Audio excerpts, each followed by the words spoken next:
Velkomin öll sömul á Abrokaffi númer 2. Hrikalega gaman að sjá ykkur öll hér. Takk fyrir að gefa ykkur tíma til að koma til okkar og hlýða á þessa ágætu menn hér sem ætla að ausa úr skálum misku sinnar, en það er ekki planið. Jú, einmitt, þið sögðu mér áðan að segja þetta sko, þannig að ég er að segja þetta núna. En já, við lifum hérna á tímum gervigreindar og virðist vera bara taka yfir allt í okkar daglega starfi og lífi. Við ætlum aðeins að fara yfir í áhugaverð málefni þess efnis og bæði hérna Jósúa og Hjálmar ætla að taka til máls og eftir svona kannski sitt hvorum pólinn, hvernig við vinnum með gervigreind í dag. Mér langaði bara svona segja ykkur örstutt frá fyrirlesurunum. Ég er með eitthvað glæru hérna sem ég lét gervigreind skrifa hérna áðan. Ég veit ekki alveg hvað er í þessu, þannig að ég ætla að byrja að segja ykkur hans frá Jósúa, kannski stendur upp. Þetta er Jósúa hérna, hann ætlar að taka fyrstu til máls. Svo kemur hérna fram að þá er Jósúa með BS tölvunarfræði frá Háskóla Íslands. Hann kveðst á áhuga á tónlist og vísindaskáldskap og er að lesa Dune núna. Ég mæli síðan með Project Hail Mary sem næstu bók. Ok, þá mæli ég með henni aftur. Hún er alveg þess verið sko. Og síðan hérna nýbyrjar spila Slay the Spire 2. Ég veit ekki að hérna ef ykkur þekki það. You know. Já, akkurat. En við hérna félagarnir vorum að Baldur's Gate 3 hérna áðan, þannig að við sýnum svona hvar áhugamálin okkar liggja.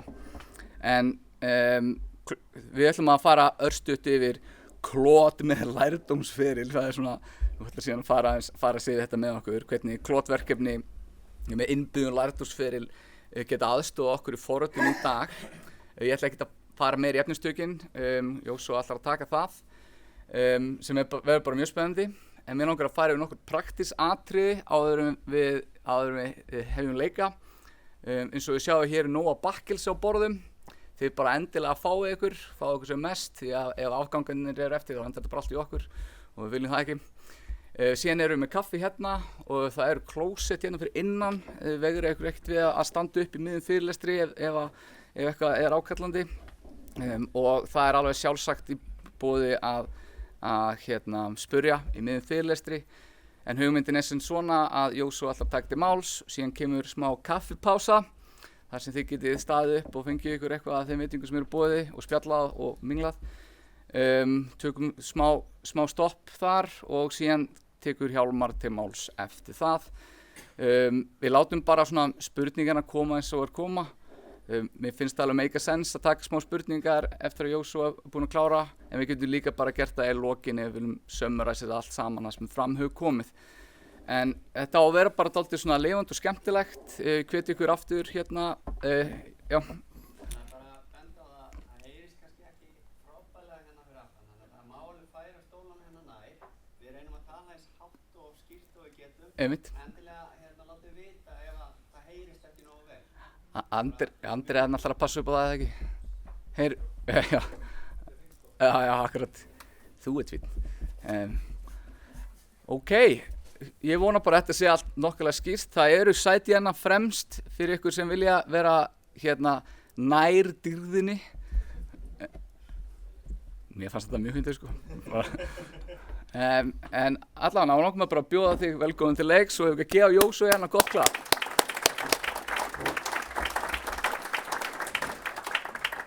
Takk hérlega fyrir það. Ég veit ekki hvort að ég ná að lifa undir nafninu Dýrðin. Það verður áhugavert. Já, sem sagt. Ég er sem sagt Jósúa og ég er búinn að vera að vinna hérna hjá Apró í rúmlega ár. Búinn að vera að fókusa á gervigreind og svona hvernig er hægt að nýta hana senastu 3 mánuðina. Og ég ætla að vera með svona smá kynningu fyrir ykkur hvernig ég er búinn að vera að þróa kerfi til þess að halda Claude á teinunum. Það eru náttúrulega eins og með allt í tölvunarfræði, það eru til milljón leiðir til þess að gera hlutina. Þetta er svona leið sem ég hef fundið sem mér finnst virka rosalega vel fyrir mig og mína. Þannig að hvað erum við að reyna að leysa með þessu? Það er rauninni það að þegar þú ert með Claude og ert með sem sagt eitthvað nýtt verkefni, og þú vilt byrja svona up and running og koma þér frekar hratt á stað, þá byrjar það eiginlega alltaf bara frá núllpunkti. Þú ert með, getur skrifað Claude Init skipurina og hún eitthvað svona greinir og gefur eitthvað svona grófa hugmynda hvað þú ert að gera. En ef þú ert með eitthvað verkefni, eins og bara .NET APA sem við erum að fara að demo eftir, þá getur verið svolítið þreytandi að þurfa að fara í gegnum þetta svona initialization ferli aftur og aftur. Þannig að þú ert alltaf svolítið svona að byrja frá grunni. Og við viljum líka vera með innbyggð verkferli hvernig við sem sagt viljum þróa hluti innan þessa verkefnis þannig að þeir eru optimæsaðir og eru svona cirka bát uniform í hvers skipti sem þú keyrir þá. Og við viljum passa að ef ég sem forritari er að gera mistök með gervigreindinni, ef gervigreindin fer aðeins út af sporinu, að við getum lært af því, vista þekkinguna og deilt henni með öðrum. Þannig að aðrir sem eru að fara nota gervigreindina, nota Claude-fælana þína, þeir geti sem sagt, þurfa ekki að fara í gegnum sömu mistök og þú ert búin að fara í gegnum. Og lausnin sem ég er búin að finna út, það er náttúrulega, ég get ekki sagt ég að því við stöndum öll á öxlum risa eins og það sagt, þannig að það sem ég er búin að þróa kannski áfram er þetta svona bootstrap-ferli sem er með lúppu sem flæðir þá frá byrjun verkefnisins, síðan getur þú farið í eins marga hringi í iteration og þú vilt, sem endar alltaf með retro sem skilar niðurstöðum og svona lærdómi aftur tilbaka. Og ég ætla bara að byrja að demo þetta því það er svolítið erfitt að tala um þetta og best að sýna það bara. Þannig að við erum með lítið verkefni. Þetta er ekki rétti takinn, en það er allt í lagi. Takinn við hliðina. Við erum með hérna lítinn .NET APA. Þetta er bara mjög einfalt minimal API sem er með 3 endapunkta. Þetta er svona to-do app. Í rauninni ekkert merkilegt að segja við það, annað en að þetta er bara mjög einfalt. Ég ætla ekki að fara út í hugurinn á þessum APA því hann í rauninni skiptir ekki máli fyrir þetta demo. En það sem ég vil sýna ykkur er að í þessu verkefni sem við erum að fara að demoa, þá erum við með bara APA-verkefni og undir venjulegum kringumstæðum þá væru næstu skrár sem ég er að fara að sýna ykkur partur af einhvers konar plugini sem væri geymt einhvers þar á Git.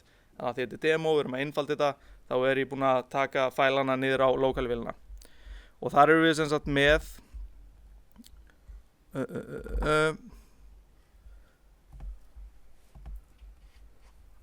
ég er rangri möppu. Þá erum við með hérna skills og skillin er bootstrap skill. Og það sem bootstrap skilli gerir er að hann greinir verkefnið þitt og hann fer í gegnum template fæla sem ég ætla að sýna ykkur eftir, pikkar út viðeigandi hluti úr verkefninu og populatar templateið. Og þegar hann er búinn að populata templateið, þá mun hann skila út bæði Claude skrá fyrir verkefnið og agentum og skillum og workflowum sem virka vel fyrir þá project típu. Og eins og við erum með þetta hjá okkur, þá erum við búin að styðja núna .NET APA og SST verkefni og framenda skrifa það í Next.js. En þetta er skalan, þetta er að vera með mikið af mismunandi uppsetningum á þessu. Til að fara aðeins yfir næstu skrár sem væru þá líka partur af plugini sem væri sem sagt einhvers staðar á netinu en ekki lokal, þá erum við með þessa template fæla og það er það sem bootstrapperinn er að populata. Og þið sjáu hérna, þetta er í rauninni bara Claude skrá, það sem er búið að strippa út allt sem sagt svona sem er project specific. Og hann er bara með þessi breytu heiti í templateunum sem við getum síðan nota til þess að populata. Og þar erum við með template fyrir sem sagt featureum og við erum með template fyrir skills og workflows. Þannig að byrjum bara á því að keyra þetta upp og þá förum við í slash og við gerum demo bootstrap til að sjá hvernig það virkar.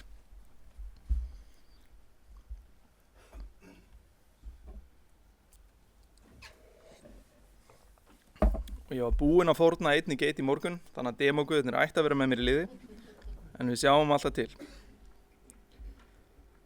Ok, þá erum við búin að keyra upp bootstrap skillið. Og það sem hann á að gera þá núna, hann fer yfir solutionið og hann reynir að pikka út hluti eins og arkitektúr, einhver pattern sem við viljum fylgja, nafnið, hvaða library við erum að nota, testing pattern. Þetta er bara svona klassíski hluti sem þið mynduð fá með því að skrifa Claude Init. Og af því að þetta er demo þá ætlum við ekki að rýna þetta alveg sjúklega vel, fara svolítið hratt yfir þetta. En sjá að hann er búinn að pikka upp út frá þessu demoverkefni alla svona helstu hlutina sem við höfum áhuga á. Og mér finnst þetta bara frábært, þannig ég segi this is good. Og það sem hann gerir þá er að hann tekur þessar breytur, finnur templateið og fer í gegnum allar template skrárnar sem við vorum með og populatar alla viðeigandi þekkinguna inn í template skrárnar og spýtir síðan út viðeigandi workflow fælum, viðeigandi skillum, Claude skrá sem virkar beint fyrir verkefnið. Þannig að eftir bootstrapið þá erum við komin frá þeim stað að vera bara með verkefni yfir í það að vera með verkefni með Claude uppsetningu sem er með í rauninni allt það sem hún þarf til þess að byrja þróun og geta þróa vel með þessari innbyggðu feedback loopu inn í henni.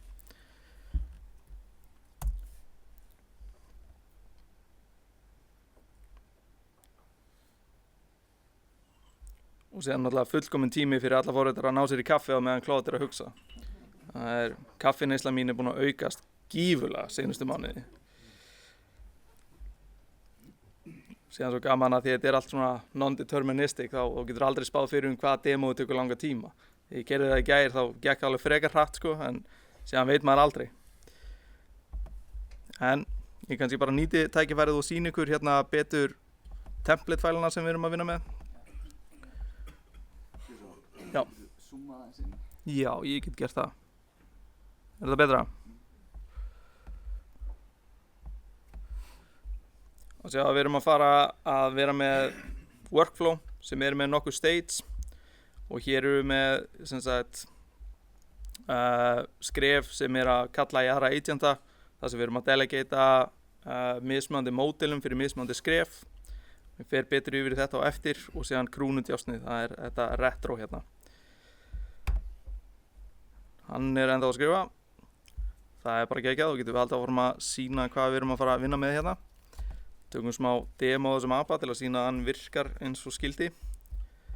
Þetta er bara mjög einfaldur task api. Hann skilar öllu bara in memory. Það er engin ekkert persistence hérna bakvið því þetta er bara svona einfaldur demo api. Við getum postað ykkur ticket og við sjáum hann skilast tilbaka. Allt mjög einfalt. Ekkert flókið hérna. Ok, hann er alveg að klára.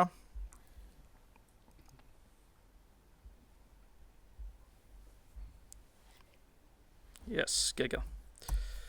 Alright. Að lokum þá þegar hann er búinn að bootstrappa þá býr hann til manifestskjal sem passar upp á það ef við erum að bootstrappa aftur að þá getur hann detekta breytingar.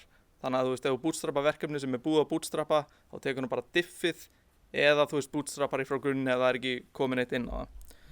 Þannig að geggjað. Hann er þá búinn að bootstrappa.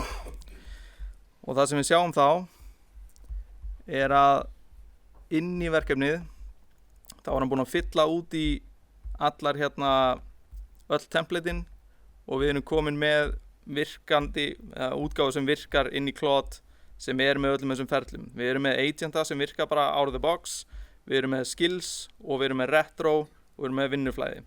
Og það sem meira er, við erum með anti-patterns. Og það sem við getum verið með þar er svona uppsöfnuð þekking innan projectsins. Þannig að ég get verið með svona template anti-pattern sem er eitthvað sem á við öll .NET verkefni og það fylgir bootstrap-ferlinu. Þannig að sá næsti sem kemur inn og bootstrappar einhverju verkefni, hann þarf ekki að rekast á alla veggina sem ég hef rekið mig á, heldur erfir hann þá vitneskju bara. Þannig að, já, fyrir þá vorum við bara með demo, með templateum, síðan eftir þá erum við komin með alvöru vinnuflæði. Þannig að við ætlum að skoða hvað þetta vinnuflæði getur gert, með að taka bara mjög einfalt demo. Störtum nýrri session. Viljum ekki sprengja heilan á greið bótanum.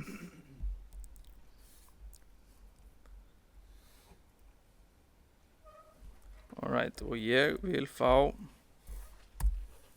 lítinn feature. Bætt við endapunkti til þess að merkja Tusk sem complete.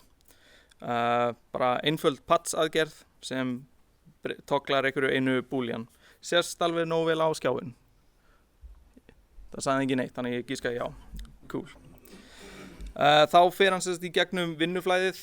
Við erum með skill sem hérna feature skill, eða svona feature implementation skill, og það sem það gerir að það les workflow skrána, og workflow skráin með mjög extensive skrefum hvað þú átt að gera, og inn í henni þá erum við með delegation og subagenta, þannig að hvert skref með viðeigandi reiknigetu, þannig að við erum ekki að eyða öllum tókunum okkar með Opus þegar við erum bara, þú veist, til dæmis að greina repoið, heldur erum við með Haiku til þess að gera það, við erum með Opus fyrir planning og síðan erum við með Sonnet fyrir implementation og featureum, og þannig náum við að optimize og spara pening.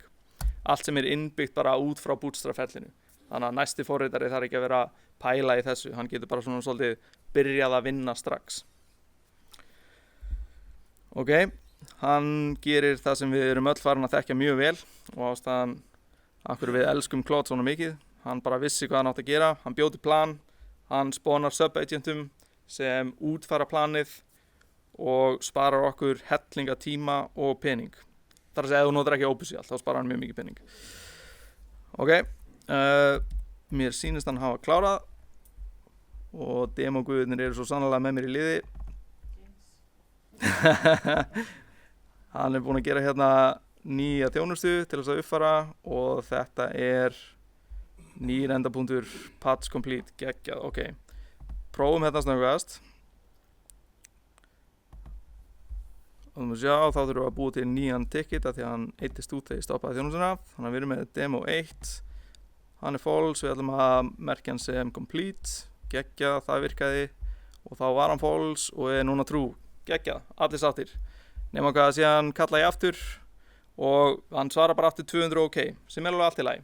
En ég ætla aðeins að vera leiðilegur við gerðargreindina af því að þetta demo og ég þarf að sýna einhverju alvöru virkni hérna. Og ég ætla að pína skamman.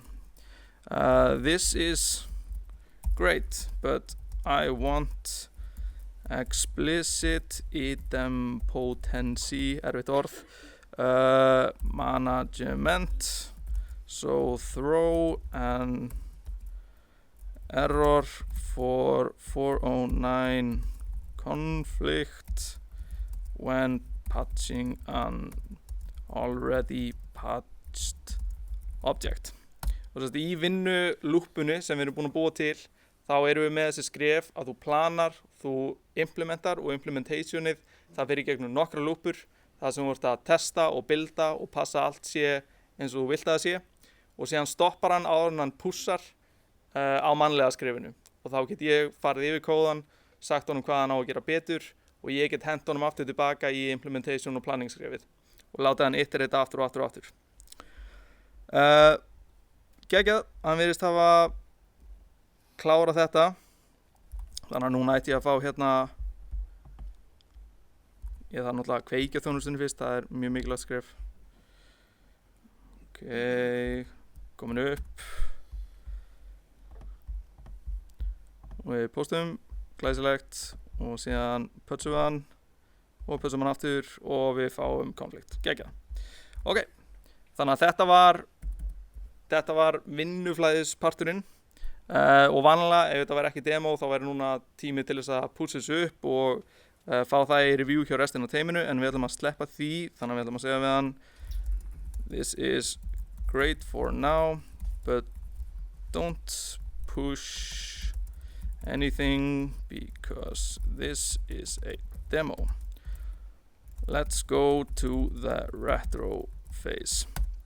Og þá komum við að seinasta partinum af þessu demói, sem í rauninni hjartað og heilinn af þessu öllu saman, og það hvernig við látum kerfið læra af mistökunum. Og það sem við gerum að við keyrum retro skill, og það sem retro skilli gerir að það fer yfir allt kontekstið af því sem þú varst að gera í sessjónu. Það tekur öll hérna Git samskipti, tekur öll samskipti þín við Claude og reynir að læra af sem sagt, öllu sem þú gerðir. Áður en hann fer í djúpa greiningu þá gefur hann með svona grófa tímalínu hvað hann búinn að vera að gera og biður mig að bæta ykkur við ef ég hef ykkur við að bæta og bara til þess að tryggja að þetta demo make sense þá ætla ég að segja this is great but I want future implementations to be mindful of idempotency. Þá fer hann í gegnum greininguna, tekur feedbacki frá mér og býr til þetta retrospektiv. Og í retrospektivinu þá greinir hann hvað gekk vel, hvað gekk illa og ef eitthvað gengur illa þá fer hann í 5-2-af greiningu sem basically að spurja aftur og aftur og aftur af hverju hlutirnir feiluðu. Skilst þetta sé einhver aðferðafræði frá Toyota sem hann þróði á sínu tíma. Og það sem hann gerir við það að hann finnur rótar vandamálið í staðan fyrir að leysa bara einhver svona hvað kallast symptoms en ekki actual sjúkdóminn. Og biður okkur að gefur okkur hugmynd hvernig við getum lagað það.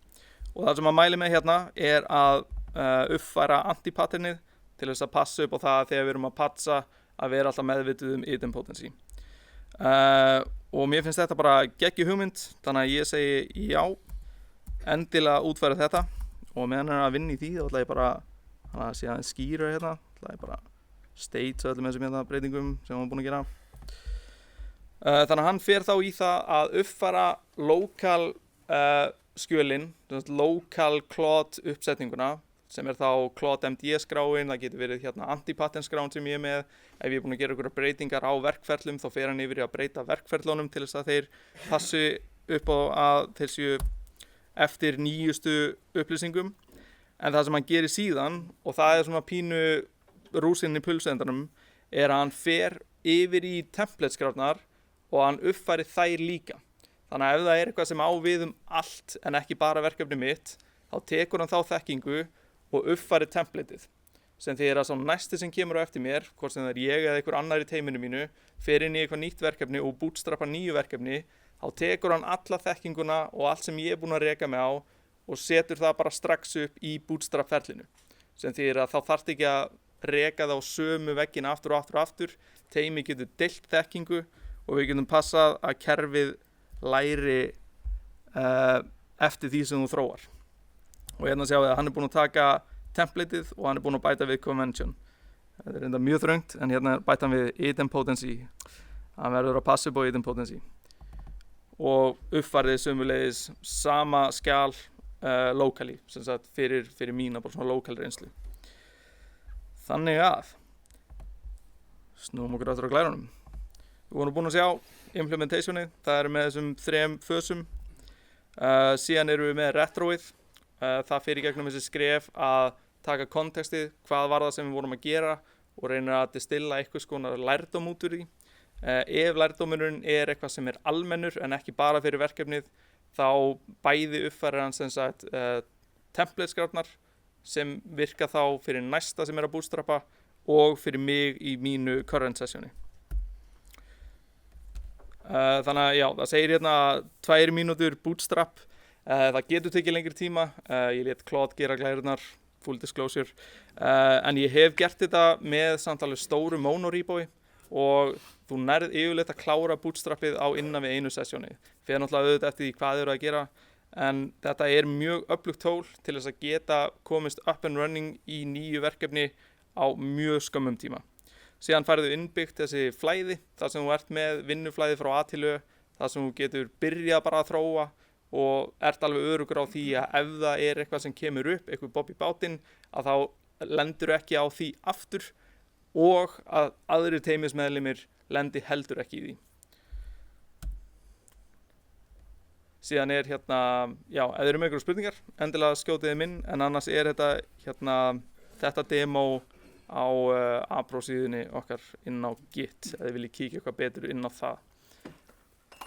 Einhverjar spurningar? Já.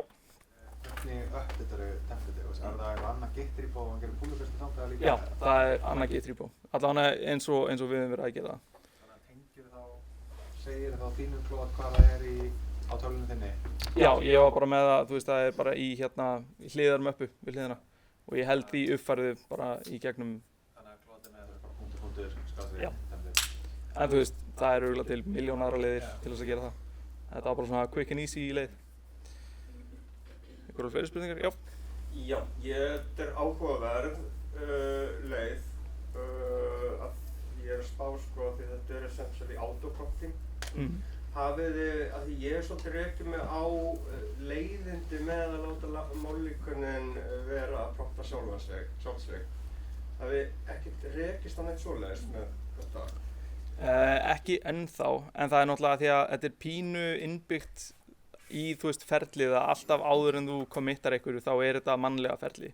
Þannig að, þú veist, ef ég myndi reka mig á okkar þá er mjög auðvelt að stoppa það áður en að, þú veist, propagata því með að segja bara, hei, þú ert farin að bulla, gerðu eitthvað annað. Síðan passa ég líka bara upp á það að vera með, sem sagt, að reyna að ná öllum verkefnum í þeirri stærð að hann fari ekki yfir context budgetið. Að því leið þú sprengir sessjóni þá náttúrulega verður hann talsvert minna accurate. En það er pínu bara handavinna enn sem komið en ég hef ekki rekið mig á það að hann bulli bara eitthvað og sendi það út og... Nei, það er líka sko, það sem ég hefði meira áhyggjur af þarna er ekkert endilega að bulla eitthvað, heldur hann gerir einhverjar svona villur sem maður sjálfur tekur ekki í bara í svona minniskjól orðalagi. Já, ég hef ekki rekið mig á það ennþá, en góða punktur samt, það væri kannski hægt að vera með eitthvað skill til þess að fara yfir breytingarnar og bara double-checka orðalagið make sense. Góða punktur. Já. Vettiði Claude með einhverjum öðrum tólum eða bara því sjálf bara? Allavega í þessu verkefni þá er það bara við sjálf. Og við erum með hérna, það er til dæmis pull requestu hérna skill sem við erum með sem fer yfir allt. Þannig að þetta er svona sambland af Claude og okkur sjálfum.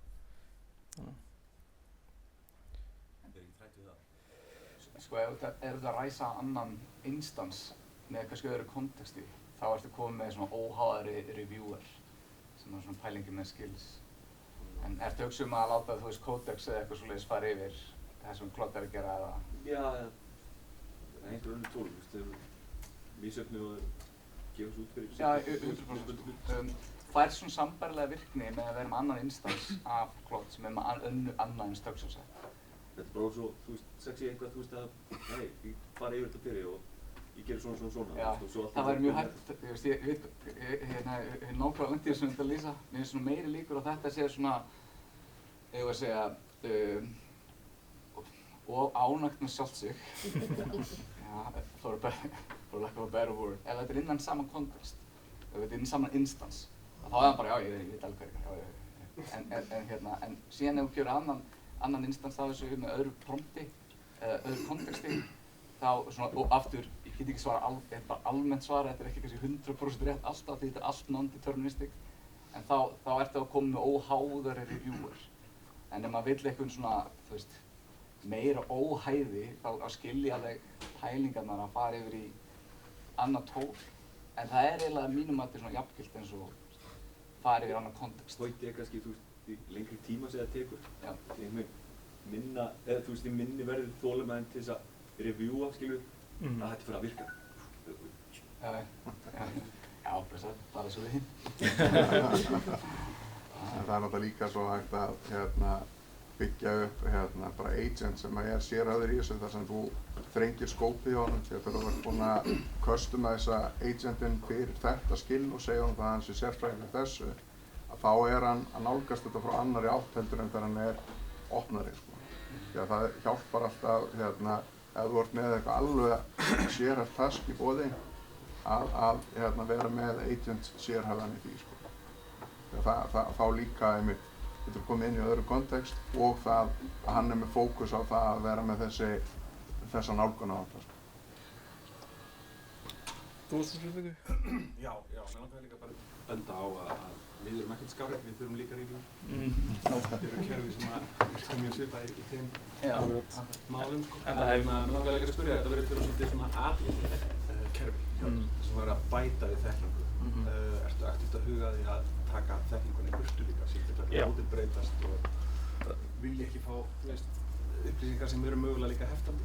Algjörlega. Ég rak mig einmitt á þetta frekar snemma í þessu ferli og bjóð til sérstakt skill sem bara svona pruning skill sem bara fer yfir skrárnar, passar aðalega upp á að hann sé ekki farin að kontradikta sig að því oft býrðu til reglu og hún í mótsögn við einhverja aðra reglu þannig að ég bjóð til sérstakt skill sem rauninni fer yfir allt bootstrap setupið passar að þetta sé bara svona coherent og passar að droppa út einhverju, það kannski einhver regla sem vísar í einhver controller sem ekki lengur til þannig að já, alveg klárlega þú þarft að vera með svona smá rails á þessu og helst að geta bara keyrt svona reglulega eitthvað svona pruner skill sem bara svona ég man nú ekki alveg hvað ég kalla drift check minni mig sem bara svona passar að hann sé svona Sjá móta fyrir því hérna gráðir Já, akkurat En ertu ekki að keyra þetta sem hluta á retro?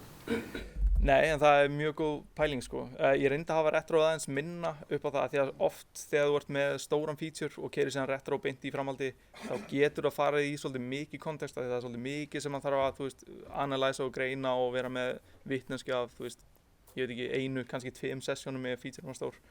En það væri kannski frekar þá að hafa það inn í workflowi, spawna nýjum agent sem bara sér þetta alveg í lokin. Jafnvel einhver hook, bara post hook á öllu kerfinu. Já, akkurat, til dæmis. Þannig að, en eins og ég segi, það þú veist, það til örugglega milljón leiðir til að gera nákvæmlega þetta og þetta kerfi ennþá bara í mjög mikilli þróun og bara stöðugri þróun. Þannig að þetta bara svona assi staðan akkurat núna. Og síðan líka annað náttúrulega í þessu að það sem við erum með á okkar eigin serverum náttúrulega miklu meira extensive. Þetta rauninni það kerfi bara í mýflugmynd. Þannig að það vantar alveg svolítið mikið upp á þarna, svona nice to have features. Já. Bara til að setja í samhengi, getur þú sagt okkur frá voru að prófa aðra leiðir og svona, nei, þetta ekki virka fyrir þessa leið? Ekki kannski á þeim skala ég var með eitthvað svona verkefni sem ég bara prófaði frá A til Ö og fannst það ekki virka og prófaði bara eitthvað algjörlega aðra nálgun.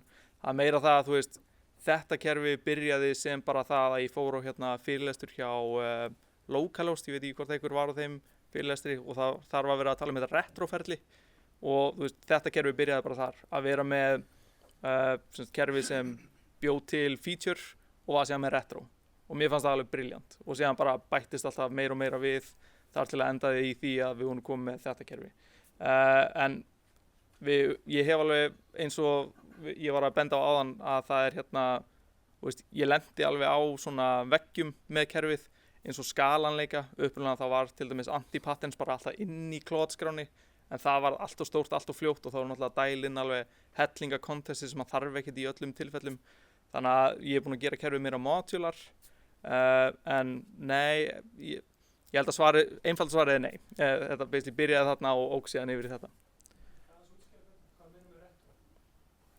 Já, að hvaða leiti þá? Concept retro, já, þetta náttúrulega bara tekið úr hugbúnaðar fræðunum þar sem þú ert með eitthvað sprett og gerir eitthvað vinnu og eftir vinnuna þá greinur hvað fór vel, hvað fór illa og hvernig getum við lært af því og hvernig getum við gert hlutina betur næst. Og þetta rauninni bara það í svona smá samþjappaðri útgáfu. Það sem ég bið Claude að greina bara hans eigin vinnu og ég gef honum síðan feedback. Hann fer síðan yfir bara allt sem hann búinn að gera í þeirri sessjónu og reynir að læra af mistökunum. Þú veist, ef hann að búa til eitthvað feature og hann útfæra eitthvað próf og prófin feila 3 sinnum áður en hann nær loksins að grípa þau. Þá fattar hann það og hann fer yfir söguna hjá sjálfum sér, öll þú veist, þessi innri samtöl og hann sér bara ég var að reyna að þú veist, nota, ég veit ekki, int en ekki double eða eitthvað. Og þá lærir hann því og setur það í retroið greinir rótin að því með þessari 5-2-af greiningu og býr þá til eitthvað nýtt anti-pattern út úr því þannig að næst þegar hann er að búa til test þá veit hann hvaða típa hann á að nota það er bara svona reynir bara að taka saman allt sem þú ert búin að gera í þeim sprett sem er þá yfirleitt 1 session bara með Claude og finna eitthvað lærdóm sem er hægt að propagata áfram yfir í næsta verkefni eða bara næsta session Já Hefur þetta ferli skilað einhverju inn í húka og annað? Þegar þú veist, þetta verður template og svona, þú veist, en svo ertu líka með alls konar húka sem þú getur látið Claude ekki gera hluti áður en að þú promptar LLM Impressin eða eitthvað? Ég hef ekki gert það ennþá, en það er næsta dagskrá. Það er alveg, eins og ég segi, það er helling svona room for improvement. Þannig að þetta er svona pínu, þetta er svona litla barnið mitt. Mér finnst það ógeðslega gaman að gefa því svona smá borða og sjá það vaksa. En maður hefur ekki endalausan tíma til þess að vera stjana við það. Eins og með börn almennt.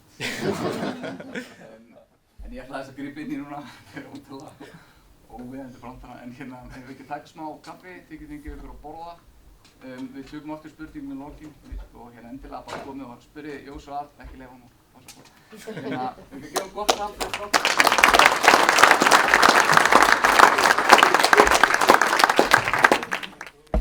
ótrúlega áhugavert og ég er líka búinn að heyra ýmsar spurningar úr sal, úr fyrirlestrinum hans Jósua. Við tökum smá umræðu í lokin, sem sagt svona overall umræðu. Þannig að hérna, en endilega veigur ykkur ekkert við að spyrja hann, honum finnst mjög gaman að ræða þetta og mér finnst mjög gaman að hlusta á það. En næsti fyrirlesari, það er hérna okkar very own Hjálmar, hann er hér.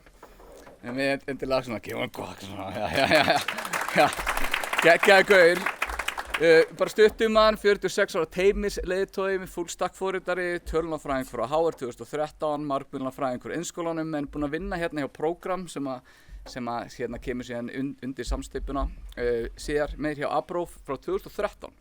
Þannig að við erum að tala mann sem er sko hókinn á reynslu og er hrikalega skemmtilegur. Og við ætlum að fara yfir AI í stórum verkefnum eða svona stórum stökkum og þar kannski einhverja endurskriftir sem að Hjálmar hérna hefur mikla reynslu af. Ég ætla ekki að hafa eitthvað frekar orð það nefnum bara búið ykkur undir flugeldasýningu. Gjörðu svo vel hérna.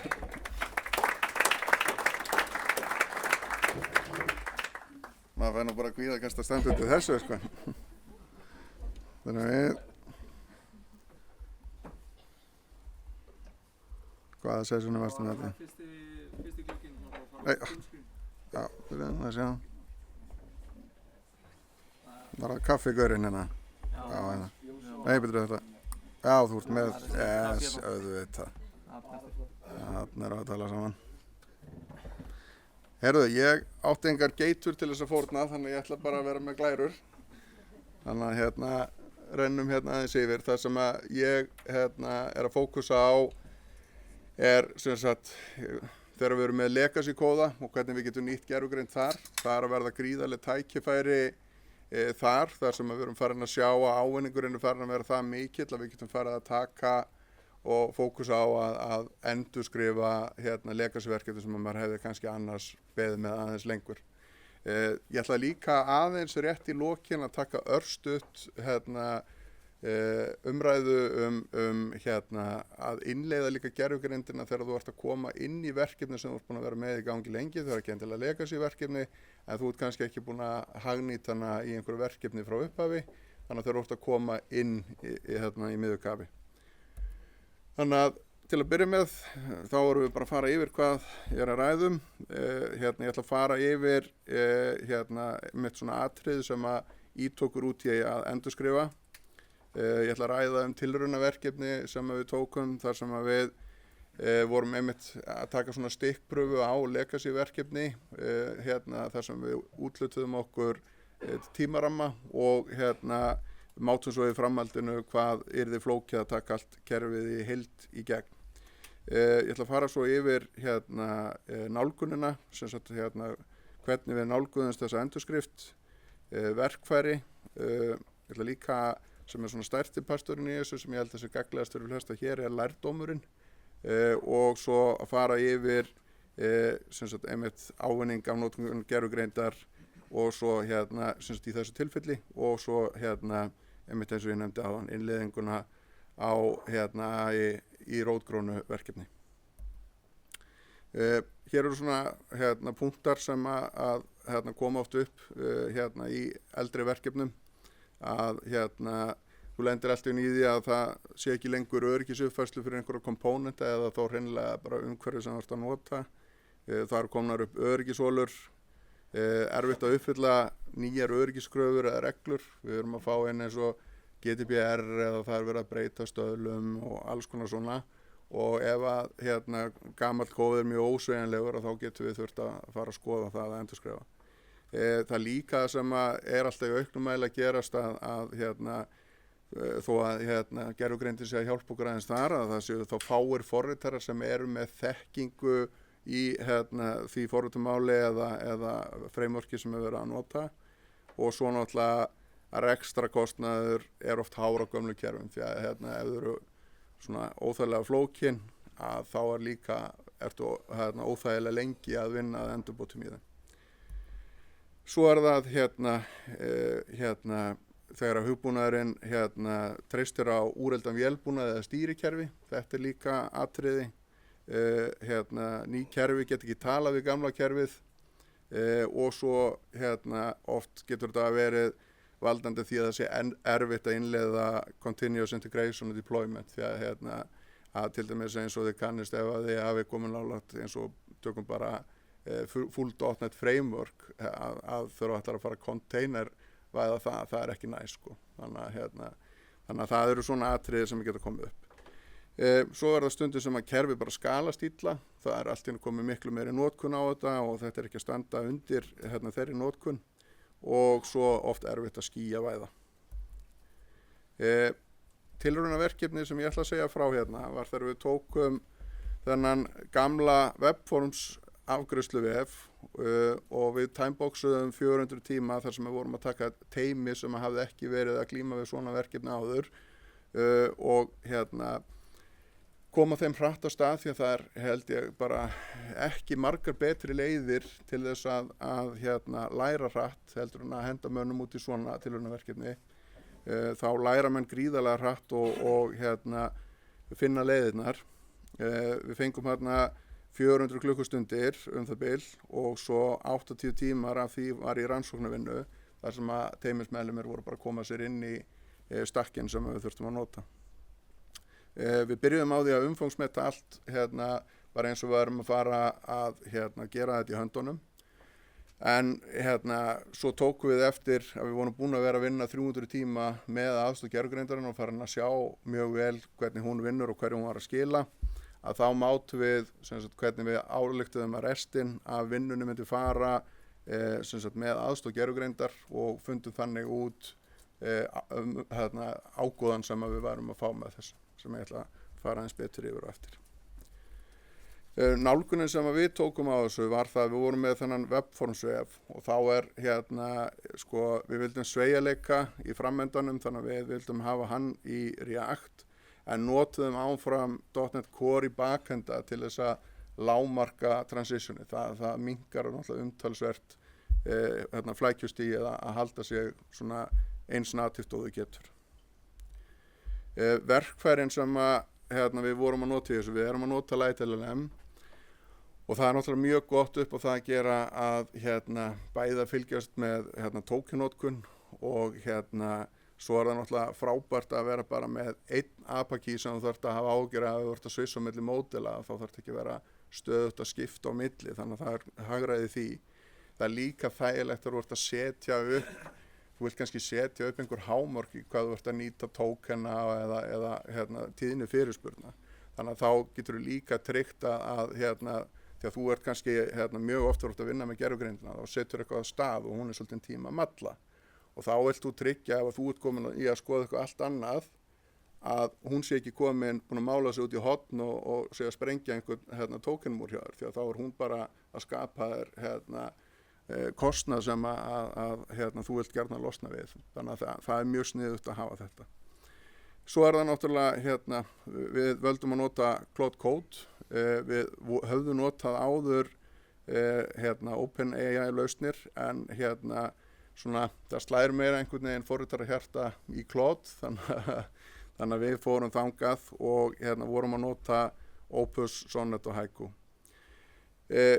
Við vorum með svona svipað eins og Jósúa var að fara yfir, að við settum í workflownum okkar upp þannig að byrjuðum að plana með Opus, þingstamódelinu. Það skilaði okkur execution plan, og í framhaldinu er þá hægt að nota Sonnet eða Haiku til að executa, því að þá getur minnka kostnaðin við dýrumódelin, nota þau þar sem þau skilaðir mestum ávinningi, en nota svo ódýrari módelin, því að forritunin sjálf mjög sjaldan eitthvað sem þarf að fara upp í það að nota Opus. Við líka notuðum Playwright því að eins og mjög oft þegar þú kemur í svona gömul legacy verkefni, þá voru til dæmis í þessu verkefni engin einingapróf og engin samþættingapróf og þá vont að vinna með gervigreindina því að það það besta sem að þú átt í svona endurskrift eru góð próf. Því að ef að þú ert með góð próf þá getur þú sagt við gervigreindina þú mallaðu bara þangað til að þetta fyrir að virka. Þannig að hún býr bara til sambærileg próf í nýja kóðanum og tryggir á hann uppfulli á móti því og keyri eins. Þannig að, og það náttúrulega þessna sem gríðarlega þægilegt að nota framework eins og Playwright sem að gera þetta hratt og vel. Það þarf ekki að vera með mjög djúpstæða þekkingu til þess að komast að staði því og þú getur náð upp á skömmum tíma bara mjög góðum prófunasettum. Svo notuðum við líka aðeins undir restina Git Worktrees og það þegar þú ert farin að nota mörg instance af agentum í einu. Þú ferð yfir á það eins og flestir kannast við sem að hafa verið að nota gervigreindina svona fyrir alvöru og sérstaklega ef að menn eru að nota agentic approach að þá hún það sjálfstæð og hún að malla í svolítinn tíma. Þetta ekki allt svona næs eins og Jósu áðan. Þú ert kannski að bíða í klukkara eftir að fá eitthvað tilbaka. Og þá náttúrulega rosalega fínt að geta bara sett næsta gaur á stað líka og þeir eru að vinna. Og þeir reporta til þeim til skiptis þannig að þá getur verið í rauninni tryggt að þú getur verið með marga greinar tjekkaðar út á sama tíma á vélinniðinni. Má ég svona aðeins sjá í sal hvað eru margir sem að nota agentic approach í sinni vinnu í dag? Mjög gott, það mjög ánægilegt að næstuði helmingur sko. Þannig að það mjög ánægilegt sko. Og ég held að það sé svona fyrir ykkur hinn, þá viljið þið koma ykkur þangað ef að þið eruð í forritun því að það svona ég myndi segja það sko að það hafi verið svona opinberun þegar við vorum að byrja að nota svona bara hefðbundna fyrirspurnir þar sem þú ert bara að prompta fram og tilbaka að þú kemst bara x langt þar, þú heldur að þú sért búin að ná max þar og gervigreindin sé svona aðeins meira underwhelming heldur en búið að auglýsa á kassanum en svo leið og þú ferð að nota þetta og ferð að ná árangri þar í að setja þetta vel upp að þá upplifur þú svolítið opinberun. Þá svona fattar þú það að veggurinn sem þú varst komin af, það hurðu þarna og það bara hægt að fara í gegnum og þá bara heill dalur áfram sko. Þannig að það eru svona nokkur svona moment í gervigreindinni og þið eru væntanlega þá ansi mörgirna sem hafi upplifað svona moment þar sem þú helst þú orðin rosalega góður í þessu komin alveg að mörgum þess sem að þetta býður upp á og svo bara, nei heyrðu, ég var bara byrjunarreit. Nálgunin, það var lærdómurinn sem að við svona pikkuðum upp á leiðina. Ég ætla að taka svona nokkur atriði og hér koma nokkur hugtök og vonandi gagnleg. Það einmitt eins og vorum að ræða áðan, sjálfvirk próf og það gerir gervigreindina sjálfstæða. Ef hún með eitthvað til að malla á móti og þú segir henni að vinna á þessu þangað til að þetta sé komið þá finnur þú fyrir gríðarlegum árangri. Það líka tryggir réttari niðurstöður, þú ert að fá strax og minnkar líkurnar á þú lendir í villuhættu og það var mjög gagnlegt að nota Playwright eins og segja upp á þennan sveigjanleika og geta á mjög skömmum tíma komið upp stóru prófunasetti fyrir verkefni sem að voru engin próf í. Líka með agentic approachið að það ekkert sem að skilar eitthvað meiri árangri heldur en að leggja smá vinnu í að gera eitthvað góða stjórnarskrá. Það sem sagt Claude Code skráin. Að vera með réttu hlutina þar. Því að þegar maður byrjar maður oft með að bara tróða endalaust í hana en í þessum stilliskrám þá ekkert æskilegt að fara mikið yfir 300 línur.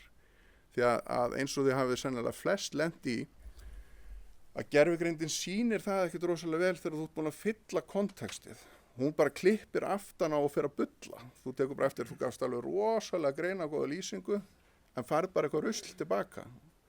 Þegar þú fórst frá því að vera að gefa lélegri leiðbeiningar og fá betra svar yfir í það að gefa miklu ítræðilegri leiðbeiningar og fá bara ömurlegt svar, sko. Þannig að það þarf að passa þetta ennþá. Þeir eru náttúrulega alltaf samt að stækka limitið á þessu, en það er samt gott að hafa þetta í huga. Þetta líka gerir okkur skipulög í uppsetningunni eins og Jósef var að sýna áðan, þar sem að þú ert búin að taka workflowið út úr þessu, ert með það í sérskrám. Við vorum líka með eins og agenta í sérskrám, þannig að skills í sérskrám, þú vilt grúpera þetta niður, þá líka kikkar þetta inn í réttum kontekst. Svo er það mjög gagnlegt að skilgreina workflowið sem það er einmitt, eins og vorum að tala áðan, að það er mjög gagnlegt að byrja á því að plana og fara svo í executa. Það ættu allir að vera að gera það, sko. Þegar það gefur alveg ótrúlega mikinn mun í árangri, því að eins og var líka komið aðeins inn á, að það er ekkert margir betri því að búa til prompt fyrir eins og Claude heldur en Claude. Þannig að nýta það svolítið. Það er einmitt getur verið gagnlegt að skipulgja fyrst með dýrari módeli og framkvæma svo með ódýrari módeli eins og við töluðum um. Svo er það líka þetta með custom agentana. Ég mæla alveg með því að það er líka bara svona stilliskrá, þetta er bara MD-skrá. Hvað eru mörg sem er að nota svona custom agenta hérna? Það er aðeins færri. Ég mæli líka með því, því að ég ekkert að vera hrædd við þetta. Þetta er bara eins og MD-skráin fyrir Claude. Þú ert bara með skipanasett, því að það er alveg merkilegt það að bara það eitt að segja gervigreindinni, heyrðu, þú ert sérfræðingur í .net, að þá allt í hennu fyrir hún að passa, heyrðu, já, ég þarf að passa að tengdu verkefnin keyri líka og það er ekki í lagi að þau droppi út í prófunum hjá mér. Þannig að þú færð alls konar svona bara við þetta einfalt að segja, heyrðu, þú ert snillingur í þessu, þá skilur hún kontekstin sem þú ert að vinna í. Þá getur hún útilokað allt hitt, því að ef þið ímyndið ykkur hvað hún er að glíma við, hún er að reyna að lesa öll vandamál. Þannig leið og þið eru búin að þrengja skópið og segja, heyrðu, við erum með fókusin á þetta, þá færðu miklu betri niðurstöður. Þannig að allir nota þetta sem ekki eru byrjaðir. Það er líka mjög næs að nota reflection skipunina. Hún er til dæla gefins fyrir ykkur ef að þið eruð ekki komin í svona flæði eins og Jósef var að tala um, því að það er í rauninni bara, þið eru búin að eiga frábæra session, þið náðu einhverjum svaka árangri og bara, ég myndi ekki vilja loka þessari session núna, það er svo sárt að missa þetta, ég er búin að ná svo góðu samtali að þá getur þú keyrt þessari reflection-skipun og þá keyrir hún lærdóminn af sessioninni yfir í MD-skrána. Þannig að þetta er líka mjög gagnlegt. Þannig að þið náið út og náið ávinningin. Þannig að því lengur sem þið eru að vinna með gervigreindin í verkefninu, þeim betri verður hún og því meira lærið þið. Það er líka mjög gagnlegt einmitt að vera með skills sem eru líka bara svona MD-skrár og það er líka ekkert mál ef að þið viti ekki alveg hvað er að fara út í þar, bæði mjög gott documentation til um þetta og ekki síður að þá er Claude mjög góður í að aðstoða við að framleiða þetta. Þannig að ég hveti ykkur til að nota hann til að starta ykkur þar. Og svo er það sem að við fundum líka, það er mjög gagnlegt að hafa í workflowinu skipunum það að láta agentin spyrja þig tilbaka þegar hann er óviss. Það er ekkert leiðilegra en að hann hugsi, ok, ég þarf að klára mig í gegnum þetta þó ég veit ekki alveg hvað ég er að gera. Og þá fer hann með því út í horn í rugl, sko. Og þá ertu alltaf að borga fullt af tókinu. Þannig að ég mæla alveg með því að það er betra að fá promptið tilbaka, heyrðu, erum við að gera þetta svona í hinsveginn og spara sér allt bullið, sko. Svo er það náttúrulega með góðar fyrirspurnir. Hvað eru margir hér sem að safna uppáhaldsfyrirspurnunum sinum? Það eru færri heldur en ég held, sko, því að maður er oft bara wúhú þegar maður næri hérna einhverjum svaka árangri með flotta fyrirspurn. Þannig að ég mæla alveg með því, sko. Það reyndar úreldast stundum á milli módela aðeins, en svona í heildina færðu nokkuð mikið gagn út úr þessu. Það er líka gott að deila þessu innan teymisins því að þú vilt ekki vera eyland þó þú vilji vera bestur að þá er samt miklu betra og miklu meiri líkur á því að þú verður bestur ef að það eru aðri góðir í kringu þig, sko. Þannig að þú vilt hjálpa öllum að vaksa í kringu þig líka, þannig að þú verður ennþá betri. Svo náttúrulega bara sparar þetta vinnu. Að þú ert búin að finna gott prompt sem að virkar fyrir sambærilega atvika þá viltu halda utan það til þess að spara þér vinnu við að reyna að finna perfect kommandið. Svo er það einmitt eins og vorum að tala aðeins áðan með Git Worktrees, það sem að svona ber að hafa í huga þar að þetta er mjög gagnlegt ef þú vilt vera með mörg verk í gangi á sama tíma, en þú þarft að vera skipulagður. Því að það er bara alveg eins og við vitum að það eru 2 forritar að vinna og ef þeir eru að vinna í mjög tengdum issueum eða verkefnum að þá eru líkur á að verði konflikts. Og gervigreindin er líka á það til, sko, einmitt að skrifa dálítið verbose og meira, þannig að þá getur verið einmitt að fara svolítið út fyrir og lenda í meira konfliktum. Þannig að það er gott að skipuleggja vel áður en allar að fara að keyra í mörgum instansum. Svo er það innleiðingin og gervigreindin já. Ég er að spá, sko, hvort þú var til í að tekur að þessi seinna í fyrirlesturinn og segja ykkur aðeins frá ykkar svona skipulagsferli með að vinna með Claude. Já, þetta er í rauninni dálítið það. Við erum að breyta þetta upp í þessar skrár sem að skipta mjög miklu máli. Það er sem að er Claude MD-skráin sem ég myndi segja þessi stjórnarskráin. Það er mjög gott að vera með custom agenta því að til dæmis eins og í verkefninu hjá okkur þá vorum við með custom agenta sem var sérfræðingur í legacy kóðunum, annar sem var sérfræðingur í .NET, annar sem var sérfræðingur í React. Það þarf ekkert svo rosalega mikið inn í þetta til þess að finna alveg ofboðslegan mun í performance í því sem hann er að skila þér. Bara það að skópið sé skýrt, þá er það að þrengja það niður, betri niðurstöður. Svo er það það er líka við innleiðinguna þá, þú ert ekki að fara að éta fílinn í einu bita, sko. Það bara er ekki þannig. Það er best að taka þetta í jöfnum skrefum. Og þess vegna er oft best að byrja, ég mæli ekki með því að byrja, það verður þyngri lærdómur fyrir því að byrja í svona, ætla að koma inn með gervigreind í svona stórt verkefni sem er búið að vera í gangi í langan tíma, heldur en einmitt að byrja í endurskrift eða greenfield verkefni þar sem þú ert að byrja alveg frá grunni.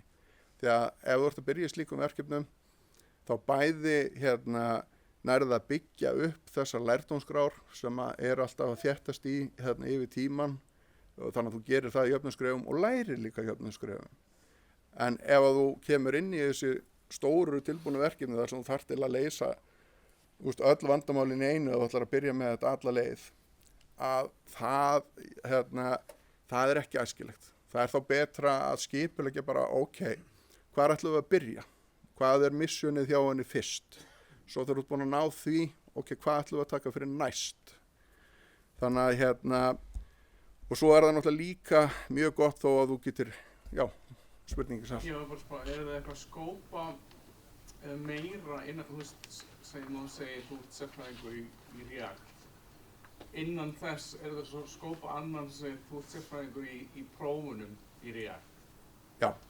Endur taka spurninguna, það er sem sagt hvert við varum að skópa meira í sub-agentunum okkar að það er alveg sniðugt að hafa þetta dálítið mikið granular upp á það að gera einmitt eins og var spurning áðanvarandi rýni. Það er mjög gagnlegt að setja upp agent sem er sérfræðingur í rýni þar sem að þú setur hann á hann hatt í því og það er þá yfirleitt líka eins og í verkefninu hjá okkur þar sem við erum að nota 2 ólík framework.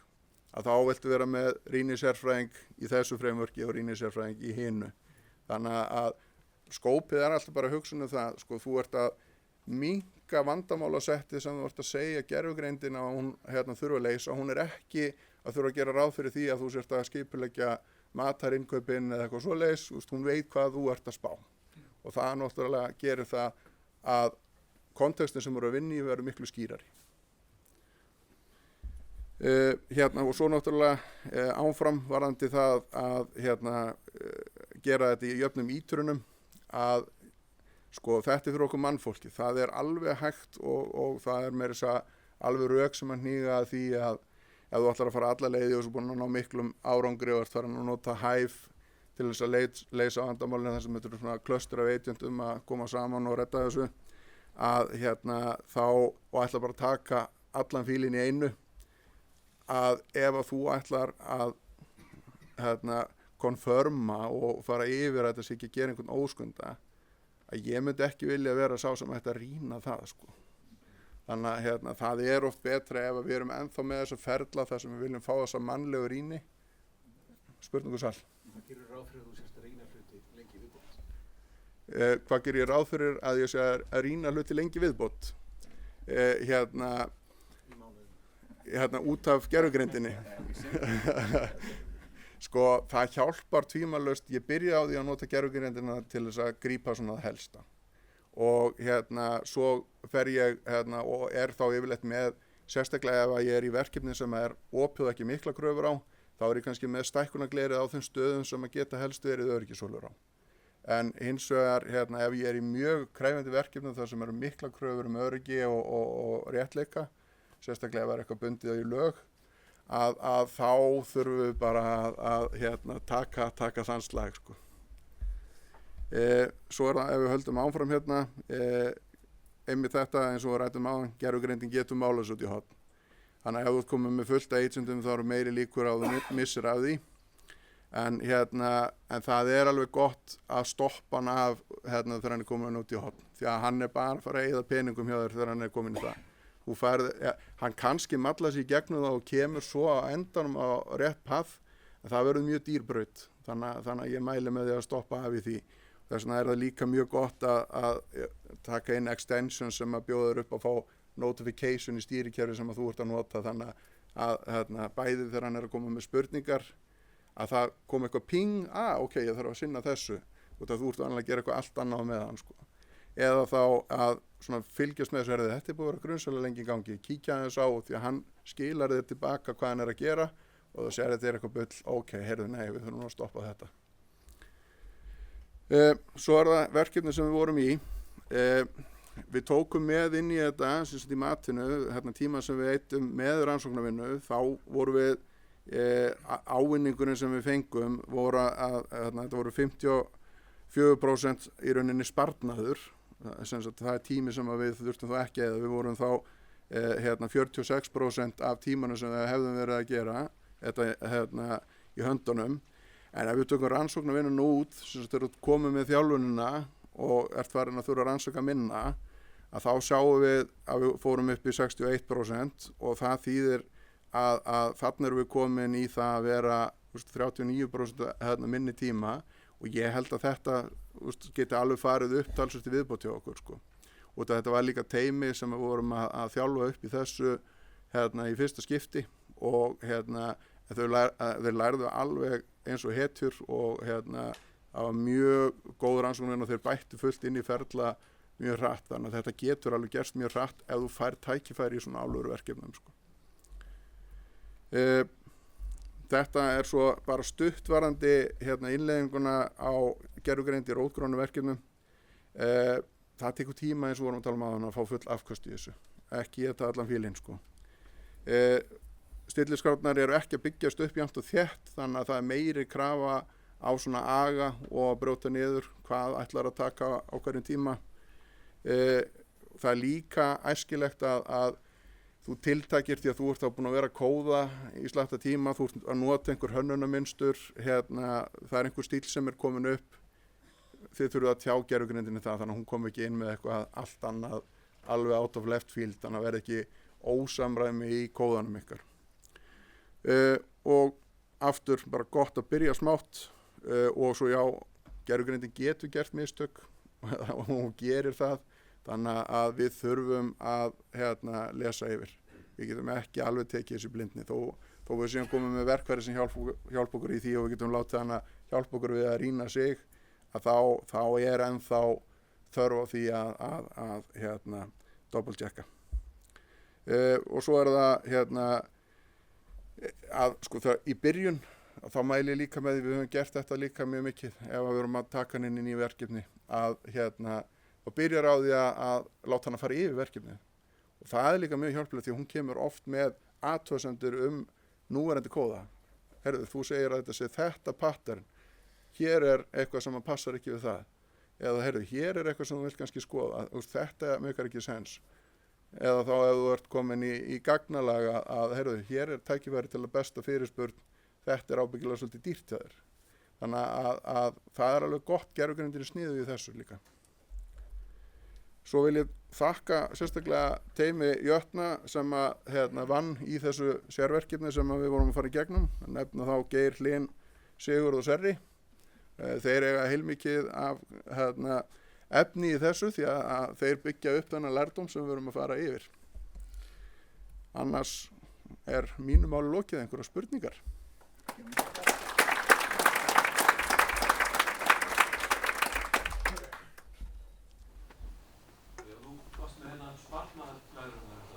Já. Hvað með aðra hluti? Hvað var í þessu sparnaði? Var það líka gæðin? Gæðin, verulega, færri villur, betri dokumentasjón og Ok, hvað í þessum sparnaði, hvað í þessum tölum? Við héldum sama vinnuferli að vera með, en ég get samt sagt að það er betri documentation, því að gervigreindin gerir það gríðarlega vel. Það er líka mjög gott upp á það, þá farið out of the box, tjekka á því með code coverage og annað, þannig að þú sért nú ekki með mjög holótt einingaprófin þín. Þannig að ég myndi segja að gæðin hafi vissulega verið betri en við vorum bara að fylgja samt þessum ferlum sem við erum almennt með, við vorum ekki að gefa neina afslætti þar sko. Og ef eitthvað vorum við að fá bónusar, við vorum hvergi að gefa eftir, við vorum að fá inn, en við vorum samt að gera þetta á minni tíma. Spurning? Það að tala kostnað og slíkt, þetta hitt og svo dýrt tóken, hvað við að tala í peningum? Spurningur með kostnað og tóken, sko, ég man ekki hvert viðmið var fyrir 1.000.000 tókena, það ekkert rosalega mikið. En og þetta svona eins og rafmagnið að við erum ennþá þeim stað þar sem að við finnum alveg fyrir þessu ef við missum hana í rugli í svolítinn tíma og sérstaklega ef þú leifir henni að vera í gangi við dag, fer bara heim og ert með þetta ennþá í gangi, þá getur alveg lent í að sjá einhver $100 poppa inn hjá þér eða jafnvel $1.000 sko. Þannig að þú getur alveg mistið í svona limbo, en ef þú ert að tjekka inn á hana þá stoppar hann og vonandi af árunum fyrir þetta. Ég vil bæta aðeins við. Það er alveg skynsamlegt að vera með eitthvað svona utan notkunna. Við til dæmis erum hérna með, sem við rátum allir fyrirspurninni í Lightedlam sem kom hérna fram á glærunum áðan. Þar getur fylgst með tókennotkunni hjá teyminu þínu eða hjá fyrirtækinu. Og enn fremur getur sett eitthvað svona throttling mörk til þess að kostnaður fari ekki upp úr öllu valdi. Þannig ég held að þetta sé mikilvægt tól til þess að svona aðeins átta sig á hvað þýðir þetta, þú veist hvað þýðir þetta fyrir mig í kostnaði. En það sem ég vildi líka svona vekja máls á jafnvel þó að þessu fylgi kostnaður, þá má alveg hugsa það bara, en hvað að fá mikið á móti tímasparnaði eða gæðum? Því ef við tökum bara þetta flotta verkefni til dæmis og myndum hérna taka tókenkostnaðinn inn, ég veit ekki alveg hvað kostnaðurinn en það myndi kannski ekki samsvara hinu starfskildi. Nei. Og þannig að, þú veist, og myndum við fá sama hraða fyrir þetta starfskildi, bara til viðmiðunar. Akkurat. Og þetta bara meint í þeim skilningi að kostnaðurinn það slá mig í orðavali, kostnaðurinn markviður og það þarf að þess að pæla í, þú veist, hvernig þetta spila saman. En þá rosa gott að vera með gögnin utan þetta og við erum með það. Akkurat. Önnur spurning? Erum við ekki á tímplaninu? Nei, við sem sagt, ef þú fer beint inn nærklot og fer bara í $200 áskriftin, þá ertu sem sagt að fara að senda öll gögnin og öll samskiptin beint yfir Landfrobik. Já, en þetta samt, hvar viltu raunverulega keyra? og þú veist, þetta aftur bara svona hvar treystur raunverulega öryggi. Við keyrum sem sagt inn í okkar Bedrock Amazon umhverfi og þannig að sem sagt þar þá erfum við öllum öryggisvottanirnar frá Amazon. Það er bara undir þeim hatti.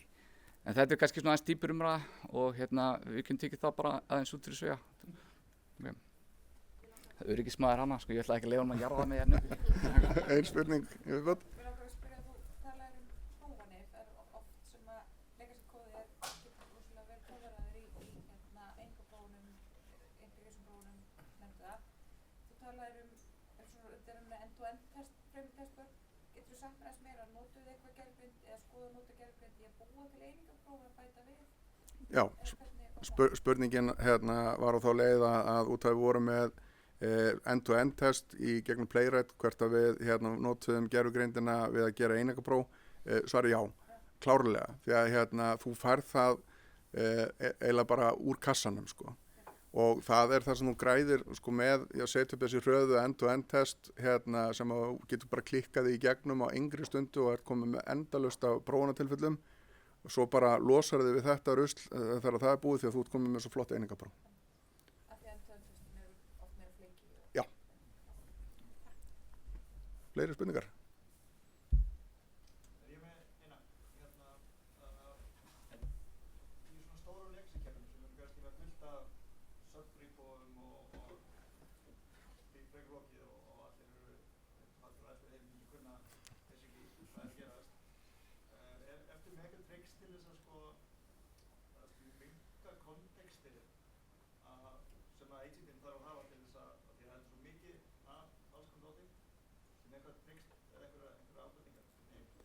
Já, spurningin var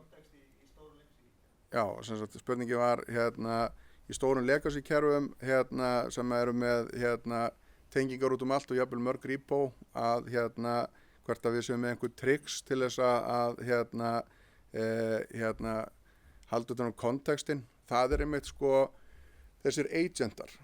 Ef þú gerir svona MD-skrá fyrir agenta sem eru sérhæfðir í hverju repoi fyrir sig að þá ertu komið með mjög mikið afl því að þegar þú ert svo að gefa fyrirskipanir og svo ef þú ert búin að setja stjórnarskrána vel upp að þá getur þau sagt að heyrðu ég er að fara að gera þetta og það tengist í þessi 2 verkefni þá kikkar hún inn með agentin sem þú ert búin að segja heyrðu þegar ég er að gera þetta þá ætla ég að fá þennan sérfræðing af borðinu þannig að það er gríðarlega hjálplegt og öflugt þegar þú ert þar búin að þrengja skópið og þá verður ekki eitthvað kontekstrugli að þú ert að fara úr mjög ólíkum frameworkum eins og til dæmis við vorum að gera .NET og React sko.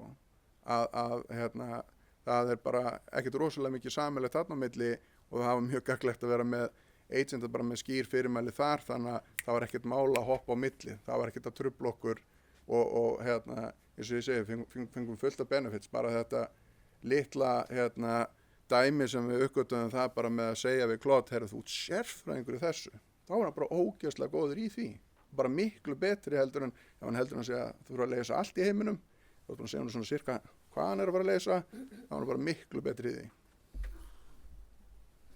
Fleiri spurningar, þess að voru 2 aðrar Ég ætlaði bara að spyrja hvort þið hefðu hljóðst að tala það að módelin væri eða session eða agentin væri að fara mjög vörn og kannski lenda út í hotn hversu miklu vinnu settið þið út í það að koma í veg fyrir það eins og að segja honum bara explicitly hvað hann ætti ekki að gera hvað kanínóhólurinn ætti að varast og svo framvegis þess að koma í veg fyrir tokensbreið Akkurat, spurningu það að hvernig komum við veg fyrir tokensbreið þegar agentin er búin að mála þessu út í hotn sko það er einmitt sem að er sko ef þú grípur það ekki sjálfur á meðan Sorry, þetta er í rauninni sko til þess að hann fær ekki á Já, ég er að segja sko Já, við viljum það samt stundum sko. Já, sko, því að sko þú getur alltaf lent í þessu og ef þú lendir í þessu og þú náður ekki að grípa inn í eða jafnvel þó þú náður að grípa inn í þá getur þú notað eins og reflect-skipunina eða þá eins og Jósef har komið með þetta eins lengra að fara í að taka retro því að þá, aftur ef þú setur reflect á þetta bara nú ætlum við að læra þetta er opportunity að læra annarkvort gekk eitthvað rosalega vel hérna eða gekk eitthvað rosalega illa. Þá ætlum við að uppfæra stjórnarskrána okkar eða agentana eða stilliskránar, hvað sem þær heita. Og hvað þið þá merkt að hann var minna máli? Já. Þú sér það mjög fljótt sko. Og það fara að myndast þarna mynstur. Þú losnar ekki, ég held þú losnar aldrei alveg við þetta. En hérna, og þetta það líka sem mikilvægt og þetta það sem líka í þessum stóru verkefnum, þar sem þú ert að koma inn með þetta, þá færðu ekki þetta benefit strax. Og þetta lærdómsferli ekki búið. Þú þarft að gangi gegnum nokkra ítranir til þess að fá þennan lærdóminn. Því að þið eru að læra á agentin og agentin að læra á ykkur. Önnur spurning.